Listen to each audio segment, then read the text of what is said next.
So here's the acid test. This does go over nicely. That feels really good. Nice and smooth and clean. Like it goes right to where it's supposed to be. So those two steel, well, one is a spring and I forget what's the other one called. And we do see that the clamps are making, you know, that's the wide open position where it releases the throat plate from the clamps. And then when you have it over to the right, they go all the way down, and that's for straight and zigzag. Oh yeah, the middle one is for like darning. It raises the plate just above the dog, right? So that's what that's for. And then that's for releasing, that's for these clamps to release the plate. And that's why they call them, because I was saying like they call them throat plate clamps. And they are, because they clamp down on the throat plate. That's why they call them throat plate clamps.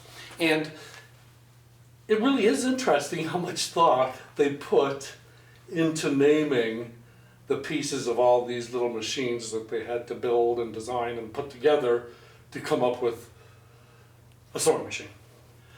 And then if we can get a big view, that's with the pins down for straight and zigzag. That's for darning, raising it above the dog, the feed notches on the dog. And then that's to release the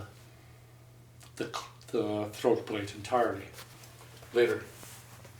Hey everybody, this is Singer 500 Restoration Series episode 9, and in this video I'm actually going to dry off the parts for the throat plate positioning bracket and its parts. Some of them are still wet with oil, they've been soaking in oil overnight. But I lost a feed dog screw and I was looking for it and I couldn't find it, I didn't find it, but I have a replacement. But I did take it all apart, as you can see. So the first thing to go down on the table before I start filming or videoing is this old towel that is now a utility towel. And then what I do to protect the towel is I put this foam board down that I buy at the dollar store, you know, like $1.50 a sheet or $2.50 a sheet or something. That had been the side that I was most recently using. And you can see all the dents from the sewing machine feet that maybe didn't have feet on them, it was just a steel. And then oil spills and crud cutter and rubbing alcohol and water and soap and all that. So I'm going to put that down now, it's dry. And so it won't destroy the towel. I'm going to get the blue shop towels, and this is where it really makes a difference. There. And now I'm ready to like put the parts on or put a sewing machine. Doesn't that look pretty? Geez, you know, it's like one of those things that only stays like that for like 10 minutes, you know, until you put some stuff on. But anyway, it's time to change the battery in this camera, and I'll get the sewing machine, so take a break, I'll be right back. So here we have all the nice, clean, dry parts, and I'm ready to get the sewing machine in position and start assembling the throat plate positioning bracket and its pieces. So the first way to anchor the device is through this end here, and like I mentioned in an earlier video recently, this is not a screw, that is a punched in pin, so we can't release that, so we have to put it in from here, and it's better to get that out of the way with first. And while we're putting that in, we have to put these two springs in as well, because they orient the throat plate to the positions that are noted on the plate. So that's where I'm at. So that's where we'll go. We'll move that out of the way, and we'll get that back like that. All right, so what I want to do is I want to take this. So there, that has to go like that. There's our start there. I'm going to get my adjuster manual pages and make sure the springs.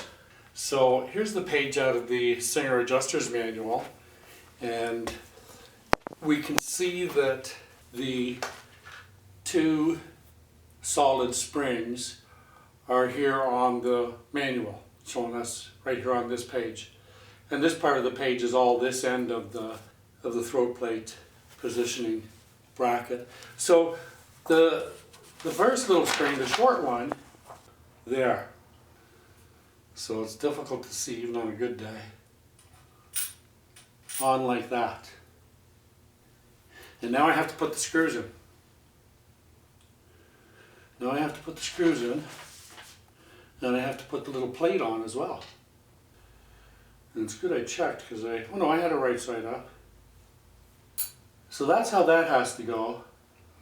And so I have to line the holes up and then insert the screws, install the screws. I remember that we've chatted about these screws before, and they're quite soft. They're malleable. We don't want to ruin the thread. The one I'm going to install first is that one. I think I have all the holes lined up, all 1, 2, 3 holes lined up correctly. So I'll put it down there. Now, I'm already concerned because something has shifted already. I can't put that one flat. So out it comes again. And here we go. So I'm just going to make sure that the bottom one, it's not. There, it's correct. Okay, so that feels like it's correct. And we'll find out later. We really don't know right now, but we will find out later. So that is feeling flush on both ends. So we may be in luck here. We may have settled it quite where it needs to be. So it's going down. It's going somewhere. I'm pretty sure it's threading in. I want to get the other one. Maybe I'm keeping everything in position. It's really easy for things to fall out of position when you're trying to tighten this down. So, and remember those black steel springs, there's no real spring to them, you know, they're like solid, right? For sure. So these are getting pretty close to being settled in there, and that's good. And however they are, whether it's correct or incorrect inside there right now, we're going to leave it that way, and we're going to go down below to the other end, underneath the hook, and get set up there with the parts that need to go in there. Okay, check this out. Now the pins are in, and the pins have a skinny end and a full end. So the skinny end of the pins, it goes up to the top of here, which goes underneath the throat plate when it comes up through the bed. These springs are on around these two, we call them tubes, but they, you know what they call them in the adjuster's manual? They call them throat plate clamps. Throat plate clamps is what they call them, these tubes. And those are the springs. And what is E is, this is a bracket. This E is a bracket. And so the pins are inside. We have to make sure that these slots face each other at the top there, because that's where the throat plate is going to slide in there. So I'm going to put those in, and I'll show you where they go. Okay, here we can see the two tubes in the body of the machine. They go right up there. One there, one there. There's a slot here, and there's a slot there for our bar to go in there, our bracket to go in there. So let's just turn this around.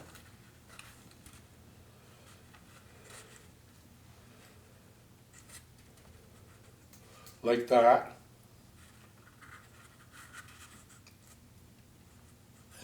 like that. Then the springs.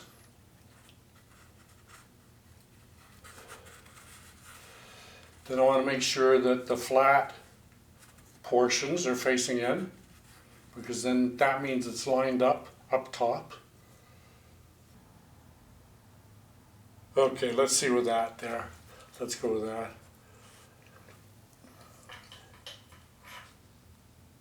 Those are lined up correctly.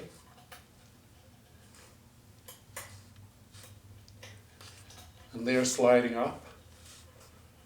And I feel the springing action, so this is the correct position. And now we do what we did last time. There. Now, can we see me still? A little bit. So we're not going to tighten this plastic nut all the way. We're going to put it in there and leave some slack. There, it's locked in there. Now we're going to go back up top. And we're going to check right there. And I want to see, okay, those pins came up and they're going down, but I can't get this to go all the way over to here. So I'll put that like that, and then I'm going to undo this and check those pins. There, I see the plate rising as I undo that one. And we should have stability at this end now because the hook end is stable. Now I just want to see how it looks before. So that looks correct. But let me check my list real quick.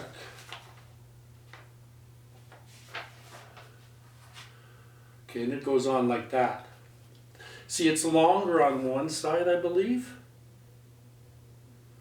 Or maybe it just looks that way because of the hump here. But this is the way it goes on.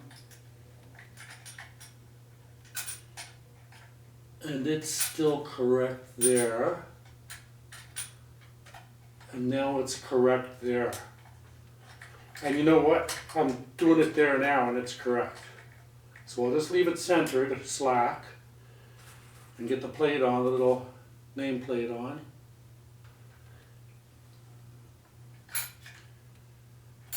And I'm always trying to hang on to those springs there so that nothing slides or becomes unpositioned.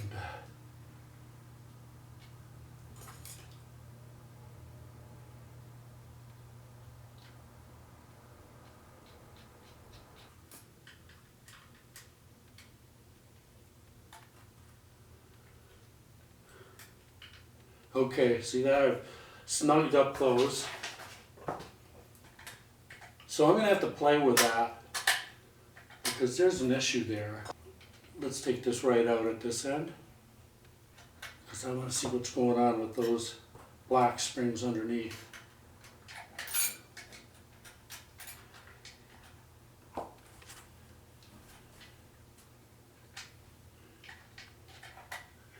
Okay, so I want to show you something. On this one here, so that's how it goes, because it's got a rise there, a rise there, and a rise there. That is correct. And I'm looking to see what it says about A and M. Okay, so this is a stop plate. This is the stop plate, and that's the spring. Let's pull this up. That is very secure. Do I want it on that way? Yes, I do. So it's working there.